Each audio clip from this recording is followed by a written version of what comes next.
तो last class हम ये प्रोग्राम लिखे थे कि 3 सब्जेक्ट का मार्क एक्सेप्ट करना है और डिस्प्ले करके टोटल और परसेंटेज निकालना है।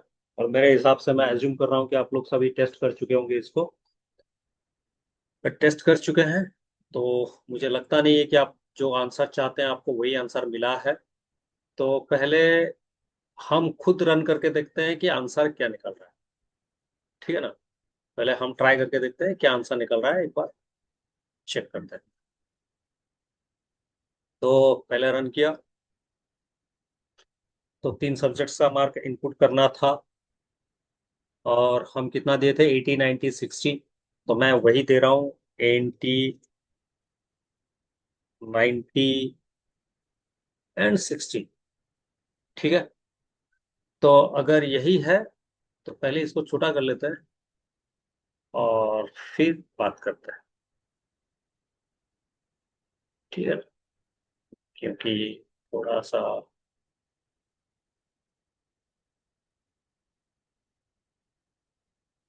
तो अभी आउटपुट को देखते हैं क्योंकि मैं रन कर चुका हूँ ऑलरेडी। तो हमें जो चाहिए था वो मिला कि नहीं, पहले एंटर 3 सब्जेक्ट्स मार्क चाहिए था, वो मिला कि नहीं। और तो मुझे लग रहा है कि वो मिल गया है। एंटर 3 सब्जेक्ट्स मार्क कोलन, ये मिला है। 80 90 60 हमें इनपुट करने के लिए दे रहा है कि नहीं, दे रहा है। तो अभी एक एंटर मारते हैं यहाँ पे आके और अब कंफर्म करते हैं कि हमें आंसर मिला कि नहीं। तो आपका जो टोटल मार्क सिक्योर्ड इज है, यहाँ पे जो लिखा हुआ है टोटल मार्क सिक्योर्ड इज, तो मुझे लगता है कि वो आपको मिल गया है। ठीक है ना। टोटल मार्क सिक्योर्ड इज जो है 230, वो मिल गया है। Percentage of marks obtained is, percentage of marks obtained is, वो भी मिल गया है, लेकिन आपको 76.66 चाहिए था, लेकिन ये 0.60 दिखा रहा है। सही है। और परसेंटेज ऑफ मार्क्स जो है वो न्यू लाइन में आ रहा है और यहाँ पे एक ही लाइन में आ गया। तो ये आपके माइंड में सेट होना चाहिए। अगर आपको लग रहा है कि इस तरह का आंसर आपके एक्सपेक्टेड आउटपुट के हिसाब से नहीं आ रहा है, तो सॉल्यूशन क्या निकलेगा, सॉल्यूशन निकालना भी है ना। तो आप भी आपके प्रोग्राम को बिना मशीन का हेल्प लिए मेमोरी आउटपुट अगर निकालने के लिए ट्राई करेंगे तो आपको आंसर मिल जाएगा। तो मैं अभी आपको वही करके दिखा रहा हूँ कि मेमोरी आउटपुट कैसे करते हैं। ठीक है ना। तो मैं अभी इसको निकाल दे रहा हूँ और मैं ये स्क्रीन को थोड़ा बड़ा कर दे रहा हूँ ताकि हम चेक कर सकें। तो पहले इसको मैं क्लियर कर दे रहा हूँ। ठीक है। तो आउटपुट तो है, आउटपुट के साथ साथ हमें क्या चाहिए, और एक मेमोरी चाहिए। तो मैं यहाँ पे मेमोरी बना रहा हूँ। ठीक है।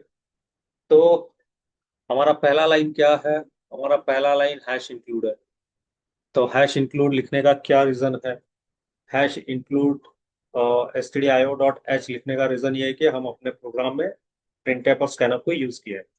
वॉइड मैन आपका स्टार्टिंग फंक्शन है। कॉली ब्रेसेस प्रोग्राम मेन का एग्जीक्यूशन स्टार्ट होता है।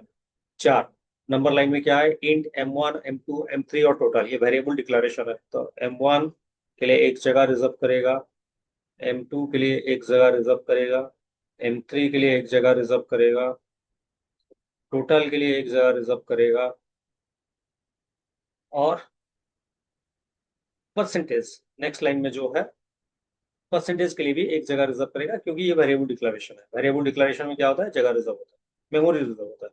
तो हम यही बात करते हैं। तो 6 नंबर लाइन कुछ काम का नहीं है, ब्लैंक है। वो एग्जीक्यूट करेगा बट हमारे लिए कुछ काम।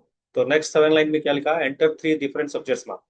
तो मैं यहाँ पे लिखता हूँ एंटर 3 डिफरेंट सब्जेक्ट्स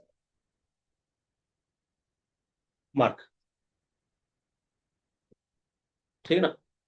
तो ये हो गया पहला लाइन का काम खत्म।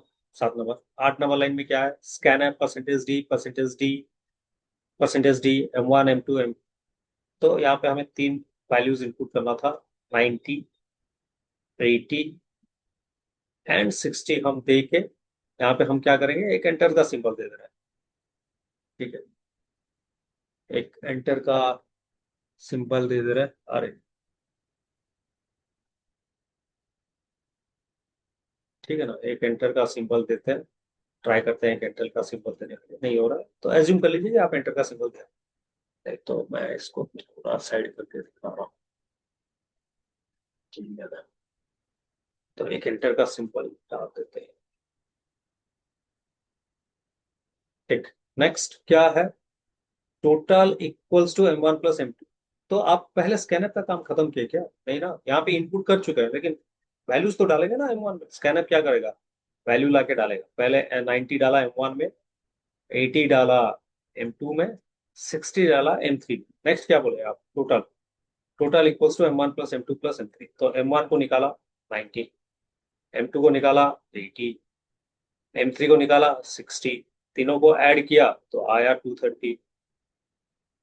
ठीक है ना, 230 निकालने के बाद उसको स्टोर किया कहाँ पे, टोटल पे। तो इसके बाद हम क्या लिखे, total mark secured is 11 number line. तो यहाँ पे लिखेगा टोटल मार्क सिक्योर्ड इज 230। तो यहां तक तो सब सही है, लेकिन अभी ध्यान में रखिए कि कर्सर यहीं पे है, वो नीचे नहीं गया है, कर्सर यहीं पे पड़ा हुआ। तो नेक्स्ट लाइन पे आता है, percentage seats total by 300। Total में कितना है भाई, 230। 230/300, क्योंकि मैं पहले से ही बोला हूं कि आपका कंप्यूटर हमारे हिसाब से कैलकुलेशन नहीं करता है। वो पहले एक ऑपरेशन यूज करेगा, उसका जो रिजल्ट आएगा नेक्स्ट ऑपरेशन में जाएगा। तो पहले क्या है, टोटल/300। टोटल कितना है, 230। 230 को किससे डिवाइड करेगा, 300 से। सो 230 300 से छोटा है, तो इसके लिए डिवीजन पॉसिबल ही नहीं है। ध्यान में रखिए, 230 इंटीजर है, 300 भी इंटीजर है। इंटीजर बाय इंटीजर कितना होता है, 0। 230 तो 0 ही होगा। अगर आपको ध्यान में नहीं आ रहा है तो थोड़ा पीछे रिवाइज कर लीजिए, क्योंकि वहां पे बताया गया है कि बाय में क्या आंसर आता है। तो बाय में हमेशा क्वेश्चन आता है। सो 230/300 कितना, 0। तो अभी टोटल/300 कितना आया, 0। इन 200 कितना होगा, 0। तो यहाँ पे स्टोर कितना करेगा, 0।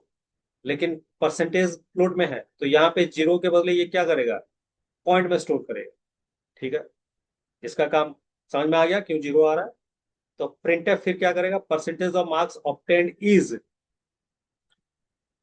तो यहां पे ही लिखेगा percentage of marks obtained is 0.60। ठीक है, यही रीजन है आपका प्रोग्राम क्यों इस तरह दिखा रहा है। तो अभी हमें एक चीज मालूम चला कि हम जैसा प्रोग्राम लिखे हैं उसका आंसर यही है। तो अगर आपको लग रहा है कि आप प्रोग्राम लिखने के बाद आपको गलत आंसर या एक्सपेक्टेड आउटपुट के हिसाब से आंसर नहीं आ रहा है, तो खुद पहले मेमोरी आउटपुट ट्राई कीजिए और उसके बाद प्रोग्राम को चेक कीजिए यही है क्या। और मेरा सजेशन तो यही है कि आप पहले क्वेश्चन लिखिए, उसके बाद एक्सपेक्टेड आउटपुट लिखिए, उसके बाद प्रोग्राम लिखिए, उसके बाद ध्यान से मेमोरी आउटपुट कीजिए।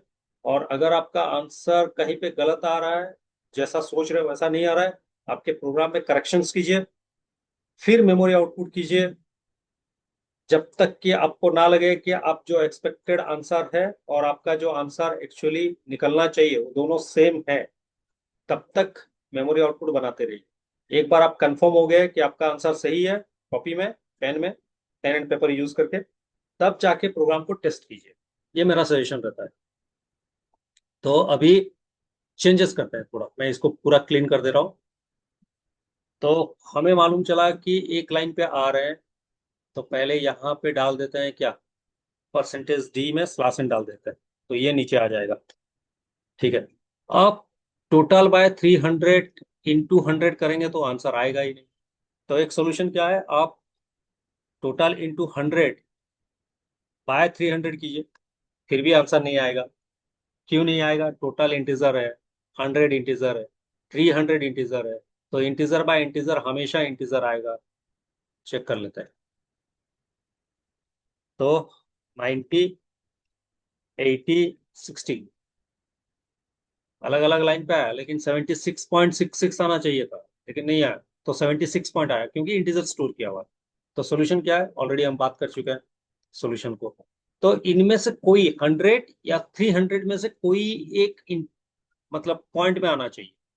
तो मैं क्या कर रहा हूँ, इसको इंटू 0 कर दे रहा हूँ, 100 टोटल इंटू 100.0, क्योंकि ये पॉइंट में कन्वर्ट हो गया, जो कि अच्छा तरीका नहीं है। नेक्स्ट हम बात करेंगे क्या अच्छा तरीका है। तो 90, 80 और 60, तो हमें जो आंसर चाहिए था वो लगभग यही है। ठीक है। तो ये एक तरीका है जहां पर कि आपको मालूम चलेगा कि कब क्या आंसर आना चाहिए। ठीक है। तो आप इसको एक बार ट्राई कीजिए। हम थोड़ी देर के बाद बात करेंगे कि कौन सा सही है और कौन सा गलत है। ठीक है, अभी के लिए इतना।